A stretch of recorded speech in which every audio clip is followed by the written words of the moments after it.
तो जैसा कि लास्ट एपिसोड के एंड में आप लोगों ने देखा था, हाउ और उसका टीम सेक्रेटरियलम के अंदर से बाहर आ गया था, जहाँ पे वो वहाँ से सीधा ही सेक्रेटरियलम की एंट्रेंस गेट में आ गया था। वहाँ पे बाकी पार्टिसिपेंट्स भी एक एक करके आने लगा था और फिर जाबू डायनेस्टी की पार्टिसिपेंट्स को लेने के लिए वही पे जाबू डायनेस्टी से ऑनलाइन आ गई थी और फिर फेयांग हाउ की टीम को देखकर उन लोगों से बहस भी करने लगा था। अब इसके आगे तो नेक्स्ट एपिसोड की स्टार्टिंग में हम फेयांग को देखते। फेयांग कहता है हाउ तो जाबू डायनेस्टी से नहीं है, तो वो इस सेक्रेटरियलम में कैसे आ गया। तो ये सुनते प्रिंसेस शुयाओ कहती है वो जाबू डायनेस्टी की एक गेस्ट है। तो ये सुनते पीछे से शैनलैंग कहने लगता है कि अगर वो 6 मेजर फोर्स में से नहीं है तो शायद से ये डीमन रेस से हो सकता है। तो ये सुनते फेयांग कहता है इसी वजह से शायद से सेक्रेटरियलम के अंदर डीमन वुल्फ अपीयर हुआ और तो और तुमने इन डीमन वुल्फ का इस्तेमाल करते हुए प्रिंसेस शाओ हुआंग के ऊपर हमला करने की कोशिश की और फ्रूट ऑफ एनलाइटनमेंट को भी छीन लिया। तो ये सुनते हाउ कहता है तुम इसलिए ये सब बोल रहे हो क्योंकि तुम्हें भी वो फ्रूट चाहिए था। तो फेयांग कहता है तुमने किस लिए जाबू डायनेस्टी से मिलकर सेक्रेटरियलम के अंदर एंटर हुए, इसके बारे में तुम मुझे अभी के अभी एक्सप्लेनेशन दो, वरना मैं भी तुम्हें इतना आसानी से जाने देने वाला नहीं हूँ। तो ये सुनते हाउ कहता है क्या तुम्हें लगता है कि तुम्हें मैं जाने दूंगा, और वो अपनी पावर्स को एक्टिवेट करते हुए तुरंत ही उनके ऊपर हमला कर देता है। तो इस हमले की वजह से फेयांग को मजबूरन पीछे होना पड़ता है। तो इसे देखते हुए फेयांग हाउ की अटैक्स को डॉज करते हुए अपनी शॉट की मदद से हाउ की ओर स्लैश अटैक मारने लगता है, पर हाउ ने तो उसकी अटैक्स को रोकते हुए उसकी ओर ही छोड़ दिया था। तो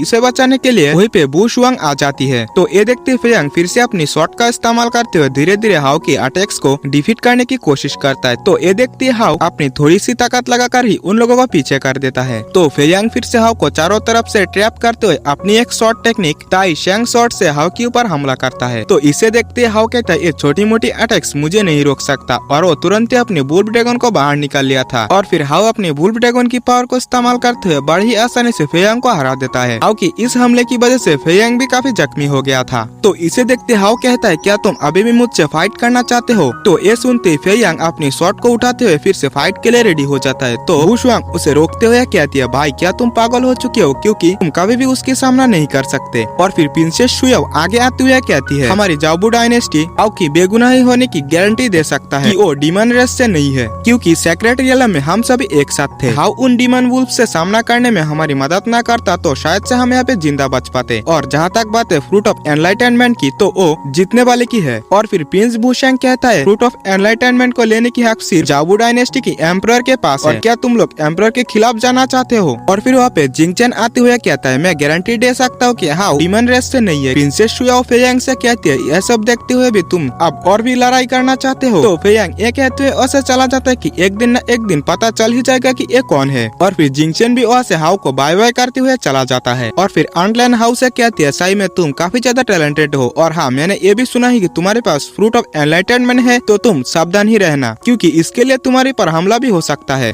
तो ये सुनते हाउ कहता है अगर आपको लगता है कि मैं जाबू डायनेस्टी के लिए परेशानी खड़ी कर सकता हूँ तो मैं यहाँ से चला जाऊंगा। तो ऑनलाइन कहती है मेरी बातों को बुरा मत समझना क्योंकि वो फ्रूट एम्परर को सही में चाहिए। और हाँ मिस्टर फैंग क्या आप मेरी जाबू डायनेस्टी को देखना चाहते हो, अगर हाँ तो तुम हमारे साथ चलो। तो ये सुनते हाउ सोचने लगता है कि मुझे तो इस बात के लिए टेंशन है कि जाबू डायनेस्टी की इस इवेंट में ताई इमोर्टल सेक्ट से कौन आने वाला है। यार मुझे जल्द से जल्द ताई शॉर्ट इमोर्टल सेक्ट में जाना होगा और मेरे फादर द्वारा दिया गया बॉक्स को ताई इमोर्टल सेक्ट में पहुंचाना होगा। और फिर हाउ ऑनलाइन की रिक्वेस्ट को एक्सेप्ट कर लेता है। तो इसे देखते वो सभी काफी ज्यादा खुश हो गया था। और फिर प्रिंसेस शुयाओ कहते आइए हम लोग पहले वापस चलते हैं, बाद में ही बाकी सब चीजों के बारे में हम लोग डिस्कस करेंगे। और वो लोग स्पिरिट शिप से होते हुए जाबू डायनेस्टी की ओर जाने लगता है। और फिर अगले ही सीन में हम एकिन को देखते हैं जो कि प्रोटेक्टर मोई के पास मैसेज लेकर आई थी और वो कहती है मास्टर डोंगफेंग हाउ जाबू डायनेस्टी में घुसा है और कुछ टाइम पहले वो सेक्रेटरियलम से भी बाहर आ गया। तो ये सुनते प्रोटेक्टर मोई मूजून और अंकल यूएंगजी के बारे में पूछने लगता है। एकिन कहती है मूजून के बारे में तो नहीं पता, पर अंकल यूएंगजी फाइट के बाद से फिर कभी नहीं दिखा। तो मोई कहता है हम अगर एक बार डोंगफेंग हाउ को पकड़ लेते हैं तो मूजून यकीनन सामने आएगा। लेकिन कहते हैं पर जाबू डायनेस्टी का हम क्या करें। तो मोई कहता है इसके बारे में टेंशन मतलब मैंने कोई और ही चाल सोच के रखा है। और फिर हम जाबू डायनेस्टी की इंपीरियल कैपिटल की आउटसाइड को देखते हैं जहाँ पे डोंगफेंग हाउ पहुंच गया था। और फिर प्रिंसेस शुयाओ इंपीरियल कैपिटल के ऊपर लगा बैरियर को हटा देता है। इस वजह से वो सभी इंपीरियल कैपिटल के अंदर पहुंच जाता है। जाबू डायनेस्टी की इंपीरियल कैपिटल को देखकर हाउ भी भी काफी ज्यादा अमेज्ड हो गया था। और फिर वहाँ से प्रिंसेस शुयाओ के साथ साथ प्रिंस भूशेंग भी वहाँ से चले जाती है। प्रिंसेस शुयाओ कहती है डोंगफेंग हाओ मैं आपसे बाद में मिलूंगी। और फिर आंट लैन हाओ को उसके कमरे तक ले आती है और वो कहती है अगर तुम्हें कुछ चीजों की जरूरत हो तो तुम मुझे बुला सकते हो। और फिर हाओ अपनी कमरे के अंदर आ जाता है जहाँ पे वो आते ही अपने डिवाइन आई ऑफ क्रिएशन के अंदर आ जाता है। इसे देखते ही फेरी बीबो भी समझ चुका था कि हाओ यहाँ पे क्यों आया है और वो इसके बारे में कहने लगती है जाबू डायनेस्टी की जो हिस्ट्री है वो काफी ज्यादा पुरानी है और इसके साथ साथ इसकी फाउंडेशन भी काफी स्ट्रॉन्ग है। इस वजह से तुम्हें यहाँ पे और भी ज्यादा केयरफुल रहना होगा। मैं यहाँ पे एक स्ट्रॉन्ग ड्रैगन वैन की एनर्जी को महसूस कर रहा हूँ। ड्रैगन वैन के बारे में सुनकर कि हाओ को उसकी फादर के बारे में याद आने लगता है जहाँ पे वो कहता है मेरी फादर ने यूनहाई इमोर्टल सेक्ट की ड्रैगन वैन्स को नष्ट करने से डीमन रेस को रोका था, पर इसमें उल्टा ही मेरी फादर को ही फंसाया गया। और मेरी फादर ने ये भी कहा था कि लगभग सभी इमोर्टल सेक्ट्स के अंदर डीमन रेस घुस चुका है, पर मुझे जाबू डायनेस्टी के बारे में ज्यादा कुछ नहीं पता। तो ये सुनती फेरी बीबो कहती है हमारे लिए ये ज्यादा मैटर नहीं करता, हमारे लिए बस इतना मैटर करता है